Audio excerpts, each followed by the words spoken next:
నమస్తే, welcome to red TV. నేను పద్మిని. ప్రస్తుతం మనతో పాటు ప్రముఖ ఆధ్యాత్మికవేత్త, Sant spiritual society founder Vikramaditya గారు మనతో పాటు ఉన్నారు. మాట్లాడదాం. సార్ నమస్తే. సార్ సూర్యోస్మిమా. సార్, ప్రోటీన్ లోపం ఇది ఈ సమస్య నేను కూడా ఎదుర్కొన్నాను సార్. డెలివరీ అయిన తర్వాత నాకు సిజేరియన్ అయింది. డెలివరీ అయిన తర్వాత నా కాళ్ళు ఇంత ఉబ్బిపోయాయి. నేను వెజిటేరియన్ని కాబట్టి డాక్టర్ వచ్చి నాన్ వెజ్ తినండి ఇమ్మీడియట్గా అని అంటే, లేదండి మేము వెజిటేరియన్స్, మేము తినము అంటే, సరే అయితే చిక్ పీస్ అదే చెన్నా ఇవి తినేసేయండి, పన్నీర్ తినేసేయండి, ఇమ్మీడియట్గా ప్రోటీన్ రావాలి అని చెప్పారు. మా ఇంట్లో ఏంటంటే బాలింతలకి భయంకరమైన పథ్యాలు. 6 months మా అమ్మ కఠినంగా పథ్యాలు చేయిస్తుంది అంతే. ఇంకెవరి మాట వినేదే లేదు.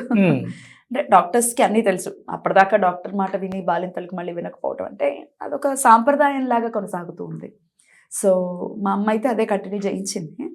బట్ దెన్ ఆ ప్రోటీన్ వల్ల కాలు ఇంత లావైపోయాయి, అసలు తగ్గలేదు అని చెప్పి మళ్ళీ టెస్ట్ చేసి, లేదు ప్రోటీన్ చాలా తక్కువ ఉంది అండ్ ఎనీమియా వచ్చింది, బ్లడ్ చాలా చాలా తక్కువ అయిపోయింది నాకు. సో దాంతో ఇంకా నాన్ వెజ్ తినాలి ఇది బాగా పెట్టారనమాట. తినలేదనుకోండి మీరు, అలా చూడద్దు. అమ్మ బాబోయ్, పక్కా వెజిటేరియన్ నేను. సో బట్ దెన్ దాన్ని అధిగమించడానికి కొంత సమయం అయితే పట్టింది నాకు. అంటే ఆల్రెడీ ఎనీమియా ఉంది, పాపకు పాలు ఇవ్వటం, డెలివరీ అవ్వటం, బాడీ అంతా కొంచెం కన్ఫ్యూషన్లో ఉంటుంది. ప్రోటీన్ లెవెల్ తగ్గిపోవటం వల్ల ఎంత ఇబ్బంది పడతానో పర్సనల్గా నాకు తెలిసింది. కాబట్టి అసలు అమ్మో ఇంత ఉంటుందా ప్రోటీన్ బాడీలో లేకపోతే అనేది ఒక ఇట్స్ లైక్ వామ్మో అనిపించింది. సార్ ఏంటి సార్, ప్రోటీన్ పెరగాలి అంటే నాన్ వెజ్ అయినా దానికి ఆన్సరా? ఫస్ట్ మీరు చెప్పుకొచ్చిన దాంతో మనం మ్యాచ్ చేయాలనుకుందాం. లేదు, ముందు మీరు అడిగిన ప్రశ్నకి సమాధానంగా ప్రోటీన్ కావాలంటే నాన్ వెజ్ తినాలి. డాక్టర్స్ అయితే అదే చెప్పారు, ఖచ్చితంగా ఇప్పుడు తిని తీరాలి అని అన్నారు. ఓకే, ప్రోటీన్ ఎక్కడి నుంచి లభిస్తుంది అంటే డైరెక్ట్గా ప్రోటీన్ ఎక్కడి నుంచి లభిస్తుంది? మీట్ యా, మీరు నాన్ వెజ్ గురించి మాట్లాడితే ఎస్, ఫ్లష్ మీట్. అంటే ఇప్పుడు కోడి, చికెన్, మేక, మటన్. మేకలో కూడా ప్రోటీన్ ఉంటుంది. అంటే మీట్లో ఉంటుంది. మాంసంలో మాంసకృతులు కాదు, మాంసం ప్రోటీన్ ఉంటుంది, హై ప్రోటీన్ అందులో ఉంటుంది కదా. ఇప్పుడు ఒక కోడి పిల్ల ఎదగడానికి మళ్ళీ ఇంకో కోడి పిల్లని ఏమన్నా తింటుందా? ప్రోటీన్ పెరగటానికి. కోడిని తినట్లేదు, కోడిని తినదు, మేకని తినదు ప్రోటీన్ కోసం. అవన్నీ కూడా సహజ సిద్ధంగా ప్రకృతి మీద ఆధారపడే తనలో ఉన్నటువంటి వాటి బాడీలో ప్రోటీన్ పెంచుకుంటున్నాయి. ఇప్పుడు మనకి ప్రోటీన్ డెఫిషియన్సీ వచ్చింది. అప్పుడు మనం అబ్జర్వ్ చేస్తే కోళ్ళు మేకలు ఏం తింటున్నాయి? కోడికి ఏం వేస్తున్నారమ్మా దానా? మొక్కజొన్నలు, జొన్నలు, చిరుధాన్యాలు ఇలాంటివి వేస్తున్నారు. కాల్షియం కోసం ఆల్చిప్పలు ఇలాంటివన్నీ వేస్తారు. అవి ప్రోటీన్ పెంచుకుంటున్నాయి సహజ సిద్ధంగా. మరి మనం అవి తింటున్న ఆహారాన్ని తింటాం మానేసి దాన్ని తినేస్తున్నాం. మనం మీన్స్ నేను అనుకుంటున్నానమ్మా, ఇన్ జనరల్గా నేను మాట్లాడుతున్నాను. మీరు తింటారని కాదు, అంటే మీరు తినకపోవచ్చు, సశాస్త్రంగా కొంతమంది తినేస్తున్నారు. ఇప్పుడు అందుకనే అందరూ ఏలితి కూడా చూపిస్తున్నారు, వాళ్ళు కూడా తినేస్తున్నారు, గుడ్డు తినేస్తున్నారు. గుడ్డు ఏమి నాన్ వెజ్ కాదు, చేప ఏమో జలపుష్పం, ఇలాంటి మాట్లాడుతున్నారు, తినేస్తున్నారని. అంటే తినని వాళ్ళు అందరూ మాటలు పడుతున్నారు. తా చెడ్డ కోతి వనవల్లా చెరిచిందని సామెత ఉంది కదా. అదే సార్, అదే అందుకని ఏంటంటే, అంటే ప్రోటీన్ కావాల్సి వస్తే ప్రోటీన్ తినేస్తున్నాం. ప్రోటీన్ అంటే మాంసం కాదు, మాంసకృతులు కావాలి. మన బాడీ డెవలప్ చేసుకోవాలి.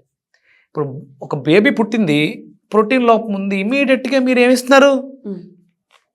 ఆ బేబీకి మాంసం జ్యూస్ చేసి ఇస్తున్నారా? పాలు అంటే పాలలో ఉన్నటువంటి మైక్రో న్యూట్రిషన్స్ని అది మెల్ట్ చేసుకుని బాడీ గ్రో అవుతుంది, తయారు చేసుకుంటుంది. కోడి కూడా తను తిన్న ఆహారంతో తనలో ఉన్నటువంటి ప్రోటీన్ని పెంపొందించుకుంటుంది. తనకి స్పృహ ఉంది, మేకకి స్పృహ ఉంది, మనిషి స్పృహను కోల్పోయాడు. ప్రోటీన్ కోసం అంటూ మనం వెళ్ళి జంతువుల మీద పడిపోతున్నాం. ఇందులో లేవమ్మా మాంసకృతులు. సహజ సిద్ధంగా శరీరం తయారు చేసుకుంటుంది. ఒక బిల్డర్ ఉంటాడు, బాడీ బిల్డింగ్ చేసే బిల్డర్స్ ఉంటారు. అదేమి అంటే స్టాండర్డ్ కాదు, వాళ్ళు మాంసం తినే కండలు పెంచుకుంటారు, మళ్ళీ వెళ్ళిపోతుంటుంది అది. కానీ సహజ సిద్ధంగా శరీరానికి ఏం కావాలో అవి శరీరం తయారు చేసుకుంటే అది స్టాండర్డ్గా ఉంటుంది. అది ఎలా వచ్చేసింది సార్ ఇప్పుడు? ఇదివరకు రోజుల్లో అంటే అప్పటి స్టైల్నే కంటిన్యూ అవుతున్నది. ఇదివరకు రోజుల్లో, నాగరికత లేని రోజుల్లో ఈ జంతువుల్ని చంపి తినటం అదే జనరల్గా ఉండేది. దాని తర్వాత నాగరికత ఎప్పుడైతే పెరిగిందో దాన్ని మాత్రం వదలలేదు, ఇది మాత్రం కంటిన్యూ అవుతూ ఉంది. అంటే అంత విచ్చలవిడితనం లేదమ్మా. అనాగరికంగా మనం అరణ్యాలలో ఉన్నప్పుడు నాగరికత అనాగరికంగా ఉంది. అరణ్యంలోంచి ఎప్పుడైతే మనం జనంలోకి వచ్చాము, జనజీవన స్రవంతిలోకి వచ్చాము, ఇల్లు కట్టుకోవటం డెవలప్ అయ్యాం అప్పుడు తెలిసింది మనం చేయాల్సింది ఏంటి అని. డెవలప్ అయ్యి చాలా ఎదరకు వచ్చేసాం, చాలా ముందుకు వచ్చేసాం. ఇది కేవలం ఒక అపోహని పట్టుకుని, అంటే ఒక చిన్న బలహీనతని అడ్డం పెట్టుకుని ఎవరో పండిన పన్నాంగంలో పడి మాంసం తినాలి, మాంసమే తినాలి అనే ఇదిలోకి వెళ్ళిపోయాం. మాంసకృతులు కావాలి, మాంసం కాదు. Right sir. మాంసం తినకపోతే మాంసకృతులు ఎందులో ఉంటాయి సార్? ఇప్పుడు ఏనుగు ఉంది కదమ్మా, దాని నిండా బోల్డ్ అంత ప్రోటీన్ కదా, అది ఏం తిని అంత ప్రోటీన్ పెంచుకుంది? ఆకులు అలము. ఎంత బలంగా ఉంది అంటే ప్రకృతిలో ఉన్నటువంటి సూర్యరశ్మిలోంచి ప్రకృతి మొత్తం ఆ ప్రోటీన్ని తయారు చేసుకుంటుంది. దాన్ని మనం తీసుకోవడం ద్వారా, ఆ సూర్యుడికి, ఆ సన్కి ఎక్స్పోజ్ అవ్వడం ద్వారా మన బాడీ ప్రోటీన్ని తయారు చేస్తుంది. అంటే ఇన్స్టెంట్గా మీరున్న స్థితిలో ఇమీడియట్గా మీకు ప్రోటీన్ కావాలి అన్నప్పుడు మీకు ఆ ప్రోటీన్ షేక్స్ ఉంటాయి. కొంతవరకు మీకు అది బాడీ యాక్సెప్ట్ చేయదు, ఉంచుకోదు, ఆ బాడీలో స్టాండర్డ్గా ఉండదు. ఇవాళ తాగారు, ఒక 2-3 రోజులు దాని స్ట్రెంగ్త్ ఉంటుంది, అది మళ్ళీ నార్మల్గా వచ్చేస్తూ ఉంటుంది. దాన్ని మీరు పెంపొందించుకోవడానికి మీ బాడీలో ఆ ప్రోటీన్ 8 మైక్రోన్యూట్రియన్స్ డెవలప్ చేసుకోవాలి.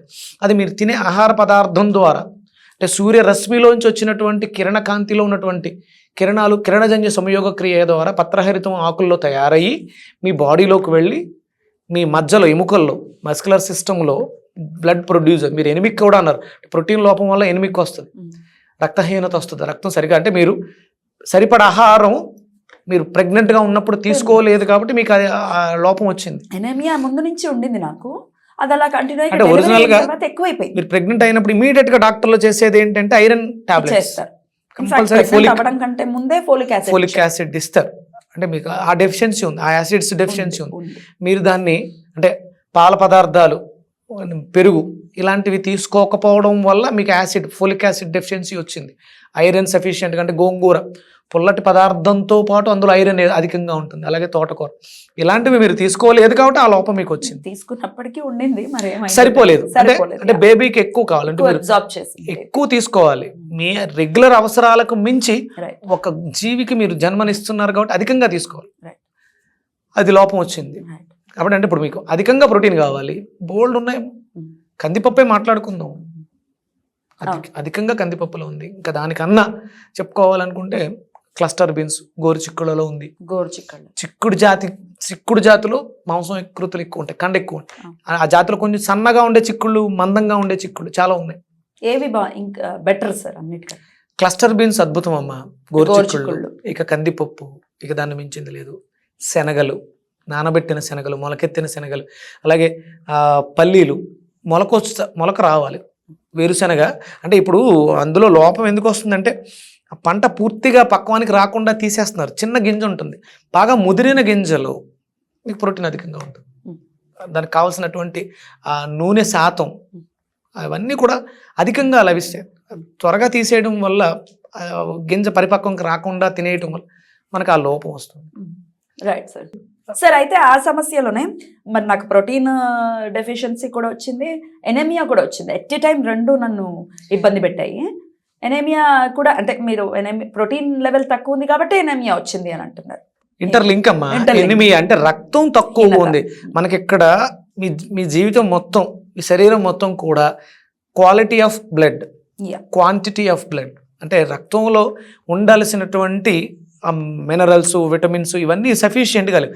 రక్తమే తక్కువగా ఉంది. రక్తమే తక్కువగా ఉన్నప్పుడు అందులో ఇంకా మిగతా మనం విటమిన్స్, మినరల్స్ వాటి గురించి ఎలా మాట్లాడుకుంటాం, అవన్నీ కూడా తక్కువ, అన్ని మొత్తం తక్కువ. రక్తం తక్కువగా ఉంది కాబట్టి బాడీ తీసుకునే ఆహారంలోంచి తనకు కావాల్సిన పదార్థాలను స్వీకరించలేకపోయింది. ఆ ఎనిమిక్ నుంచి బయటకు వచ్చేయాలి. కొంచెం టైం పట్టింది సార్ నాకు, ఆల్మోస్ట్ 3 months టైం పట్టింది. అంటే నార్మల్ అవ్వడానికి. ఎనీమియా ఉన్నప్పుడు నాకు ఈ చెవులు వినపడేవి కావు సరిగ్గా. అడిగేదాన్ని ఏంటంటే నాకు సరిగ్గా చెవులు వినిపించకపోవడం, క్లారిటీ తక్కువ,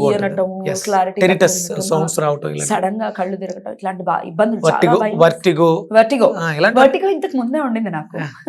వాటిలన్నీ ఒక్కటే అమ్మా.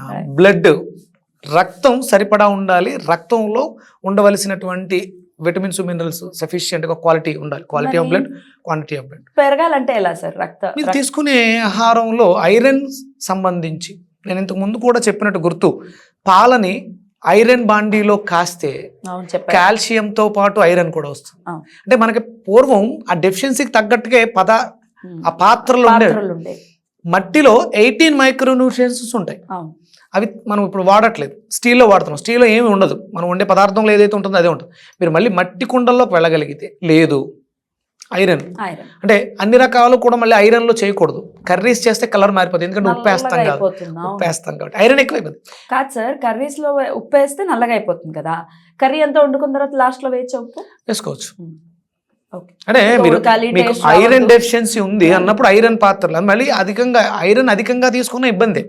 సఫిషియెంట్ ఎంత కావాలో అంతే తీసుకోవాలి. అంటే సప్లిమెంట్ రూపంలో తీసుకుంటే, సప్లిమెంట్ గా ఎక్కువ తీసుకోకూడదు. పదార్థాలు ఎంత ఉందో అంత తీసుకుంటే బాడీ తనకి ఎంత కావాలో అంత తీసుకుంటే అవసరం లేదని ఎలిమినేట్ చేస్తుంది. అందుకని ఐరన్ డెఫిషియన్సీ దీనికి అద్భుతమైనటువంటిది గోధుమ గడ్డి జ్యూస్. గోధుమ గడ్డి ఇమ్యూనిటీని కూడా పెంచుతుంది అని విన్నాను. అద్భుతం, అంటే అది క్లెన్జరు ప్లస్ ఐరన్ సఫిషియెంట్ పెట్టడానికి. ఎక్కడ దొరుకుతుంది సార్ గోధుమ గడ్డి? ఇప్పుడు అయితే సూపర్ మార్కెట్లో ప్యాకెట్స్ 50 రూపీస్కో ప్యాకెట్ దొరుకుతుంది. ఎలా వాడాలి సార్? కట్ చేసుకుని మనం ఫోలిక్ యాసిడ్ గ్రేప్స్ తో కలిపి జ్యూస్ చేసుకుంటే అద్భుతం. ఈ గోధుమ గడ్డి గ్రేప్స్ నల్ల ద్రాక్ష ఉంటుంది కదా, దాంతో తాగేయటమే, జ్యూస్ చేసుకుని తాగేయడం. దాంతోపాటు లేకపోతే బీట్రూట్, క్యారెట్, గోధుమ గడ్డి, దానిమ్మకాయ గింజలు, ఇవి కూడా అద్భుతం. రెగ్యులర్గా మీరు ఒక వారం 10 రోజులు చేస్తుల్లోకి గోధుమ గడ్డి ఇంకా డైరెక్ట్ అది గ్రీన్ బ్లడ్ అంటారు. గోధుమ గడ్డిని డైరెక్ట్ గా గ్రీన్ బ్లడ్ అంటారు. డైరెక్ట్ గా అలా తీసుకోవాలి సార్. మీరు ఒక 3 months అంటే మన బాడీలో ప్రతి చేంజెస్ జరగడానికి, ఒకసారి మన బ్లడ్ డొనేట్ చేస్తే మళ్ళీ సేమ్ అది రావడానికి 3 months పడుతుంది. 3 months లో మీరు అంటే 1 week 10 days లోనే ఆ బలహీనత నుంచి బయటకు వచ్చి సఫిషియెంట్గా అవ్వడానికి 3 months పడుతుంది. రైట్ సార్, చాలా ఇన్ఫర్మేటివ్ థింగ్ సార్. ఇది నిజంగా తెలుసుకోవాల్సిన విషయాలు ఇవి. చాలా చక్కగా మాకు అర్థమయ్యేటట్టు చెప్పారు sir. Thank you so much sir. సూర్యోస్.